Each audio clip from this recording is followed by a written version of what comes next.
I am the father of all Arabs, known as the greatest enemies of the people of Israel. Even before I was born, God had already prophesied that I would be a brave man and a strong warrior feared by my enemies. Hello, my name is Ishmael, and this is my surprising story. I am the son of Abraham and Hagar, the servant of my mother Sarah. My birth was the result of my parents' impatience with God's promise to give Abraham descendants. From the beginning, my life was marked by tension and conflict. When my brother Isaac was born, the situation became unbearable, and my mother and I were cast out into the desert, condemned to die under the scorching heat and lack of water. At that moment of despair, God heard our cry and sent an angel who gave us hope, assuring us that I too would be the father of a great nation. I grew up in the desert of Paran, where I became an archer. Over time, I became the progenitor of 12 princes, giving rise to a large lineage. My story is a mix of promises, pain, and survival, but it is also a testament to God's care and faithfulness, even in the hardest times.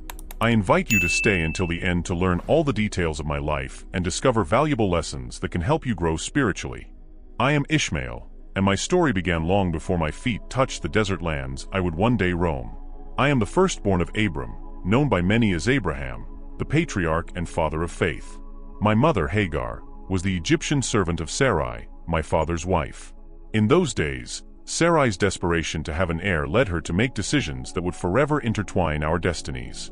My birth was the result of disbelief and need. Sarai, unable to have children, convinced my mother to join Abraham, hoping that a child from that union would fulfill the desire for an heir. Thus, I grew up surrounded by divine promises and complex human relationships, being a child destined to be a blessing, but also a source of constant conflict.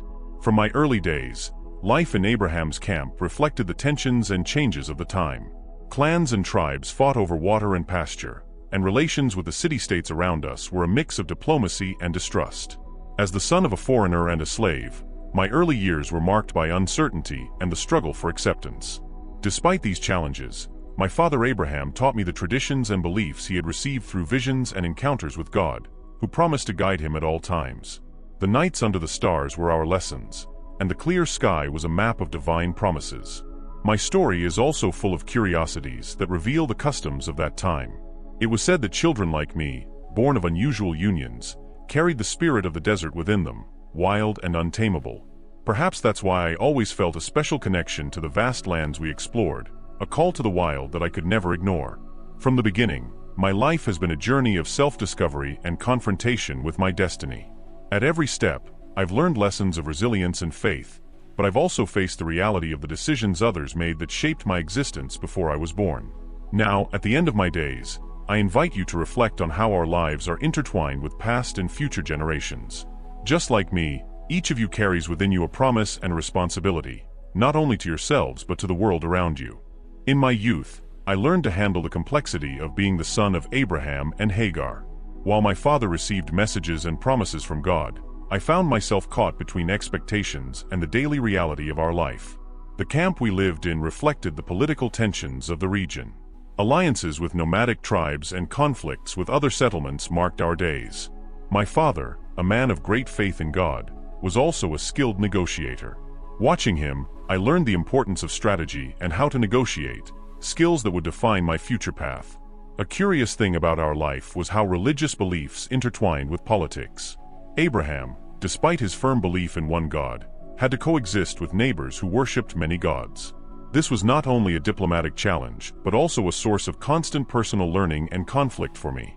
Tension in our family reached its peak with the birth of Isaac, my half-brother, the son of Abraham and Sarah. At first, his arrival brought joy, but soon insecurity and rivalry arose. Sarah, worried about her son's future, convinced my father to send my mother and me away. Thus, what began as a divine promise ended in painful exile. Cast out into the desert, my mother and I faced the loneliness and harshness of that environment with an indomitable spirit. The desert, with its relentless sun and starry nights, became our home and a test of our resilience. There I learned not only to survive, but to thrive. The desert taught me about resilience and adaptation, revealing that even in the harshest adversity, hope is never completely lost. Interestingly, the desert was also a place of revelations for me. Like my father, I experienced moments of deep spirituality and connection with the divine. These experiences shaped my worldview and strengthened my determination to live with purpose. I invite you, as you hear my story, to reflect on your own deserts, those difficult and lonely moments in your life. Think about how these trials have shaped your character and how facing them can reveal a strength and faith you may not have known you had. After many years in the desert, my mother and I found refuge among tribes that, like us, lived in arid lands. As I grew older, my hunting and survival skills earned me respect, and over time, I became the leader of the nomads with whom we shared our destiny. This stage of my life was crucial because it was when I consolidated my identity and authority. As a leader, my challenge was not only to ensure the physical survival of our people through hunting and resource management, but also to maintain the social and cultural unity of a remarkably diverse group. Tensions between different families and clans were common, and my role often involved mediating disputes and keeping the peace, something I had learned by observing my father, Abraham. One of the most interesting aspects of this period was the interaction with other cultures. Though my father had taught me to worship only one God, we frequently encountered tribes that worshipped many gods. These interactions posed significant challenges, but also offered me the opportunity to learn about tolerance and how to integrate different religious perspectives into our daily lives. I learned that faith doesn't have to be a barrier, but can instead be a bridge that brings people from different backgrounds together. My leadership was also a test of my ability to adapt ancient traditions to the changing needs of our people. The hunting techniques and water-finding strategies I had learned in my youth were perfected and adapted to the harsh conditions of the desert. These innovations not only ensured our survival but also taught me the importance of being adaptable and innovative, values I later passed on to my people. Interestingly, during this time, I came to understand the true meaning of God's promise to my father. It wasn't just about descendants, but about the ability to influence and lead future generations. Though I was removed from Abraham's direct legacy, my life became an extension of his faith and determination. I want to close this chapter by inviting you to reflect on how you lead in your own life. How can you positively influence others, not despite adversity but through it? How can you turn challenges into opportunities for growth and unity? This is the essence of leadership that I learned in the vast deserts of my youth. Throughout my life, I discovered that relationships and alliances are essential. During my years as a leader, I realized that establishing and maintaining alliances was key to our survival and prosperity. Navigating tribal politics was no less complicated than dealing with the shifting sands of the desert where we lived. The region was full of tensions between rival tribes.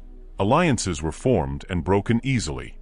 In this environment, I quickly learned that a man's word could be his greatest strength or his downfall. That's why I decided to base my leadership on honest diplomacy and fair negotiation. Though it wasn't always easy to uphold these principles, they earned me the respect of both my allies and my adversaries. One interesting aspect of our environment was the diversity of beliefs. This not only presented a spiritual challenge, but also an opportunity to practice tolerance and understanding. By interacting with other cultures, I understood that mutual respect is essential for living in peace and working together productively. I also faced challenges within my own tribe. Maintaining unity was crucial, but not always easy. That's why I implemented tribal councils where each family had a voice and a vote, which helped create a sense of belonging and shared responsibility. This early form of democracy not only resolved internal disputes, but also strengthened our social structure, allowing us to make decisions that reflected everyone's consensus. Curiously, resource management also played an important role in our relationships. Control of water wells and trade routes often caused tensions with other tribes. I learned to negotiate agreements that ensured our access to vital resources while promoting lasting peace.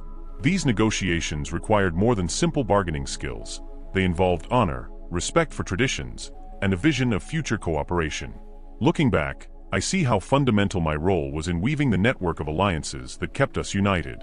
Every agreement and every pact was like a brick that built our common future. I invite you to reflect on the importance of alliances in your own life. How can you build bridges instead of barriers with those around you? How can you use your influence to foster unity and mutual respect in your community? These are questions that guided me and may also be helpful to you.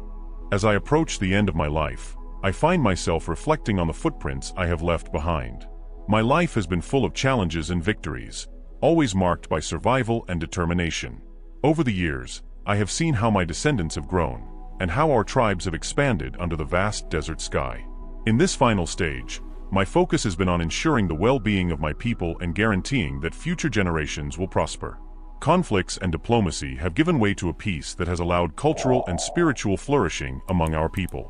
I have dedicated myself to passing on wisdom and traditions, knowing that the most enduring legacy is the one passed from generation to generation through teachings and words. One of the most important decisions during my leadership was the adoption of agricultural practices that changed our nomadic life. We experimented with crops that could grow in the harsh conditions of the desert, learning to make the most of what the land offered us. This adaptability not only ensured our survival, but also gave us an advantage in trade with other tribes. As for faith, though I was raised in my father Abraham's monotheistic tradition, I have witnessed and allowed different religious beliefs within our community. This diversity of creeds, though sometimes tense, has enriched our spiritual life and opened philosophical debates that have broadened our perspective of the world. My story is a testimony of resilience in the face of adversity. From being a displaced child to becoming a respected leader, every trial has strengthened me and broadened my vision. These difficult moments not only helped me grow as a person, but also strengthened our community traditions. I invite you to reflect on how each of your actions and decisions can influence future generations. What legacy do you want to leave? How do you want to be remembered? Let these questions guide your steps as they have guided mine. I am Ishmael, and this was my surprising story. Although I was expelled from my father Abraham's home and faced many trials throughout my life, I was able to reconcile with my father and my brother Isaac, which became a key moment in my life. This teaches us that no matter how deep our differences may be, there is always a path to forgiveness and understanding. This is a vital principle for our spiritual growth, reminding us that we must seek peace with others. I also remember with great joy how my mother and I were saved by a divine miracle in the desert when we were on the verge of death. This experience deeply strengthened my faith in God, who often acts in mysterious ways but always provides for those who trust in Him. Faith is the anchor that sustains us in difficult times and guides us through life's storms. My story and these lessons are found in the sacred texts of the Bible, in the book of Genesis, chapters 16, 21, and 25. These chapters not only tell my origin and challenges, but also how God's promise has been fulfilled across generations. At the end of my life, my greatest wish is that these reflections inspire you to live with courage, to forgive generously, and to believe firmly. May each of you find your own path to inner peace and a deeper understanding of what it means to be truly blessed by the grace of God. Remember, every life is a collection of stories that, when shared, can illuminate the path not only for oneself but also for others. This story, told by an elderly Ishmael, seeks to convey not only the events of my life but also the eternal truths that can guide you on your spiritual journey. Now, I invite you to tap on the screen for the recommended video to discover the intriguing life of Miriam, the sister of Moses. Discover how her courage and wisdom were pivotal in the most dramatic moments of the Exodus from Egypt. Immerse yourself in her story, from the waters of the Nile to the sands of the desert, and learn how her faith and leadership shaped the history of her people.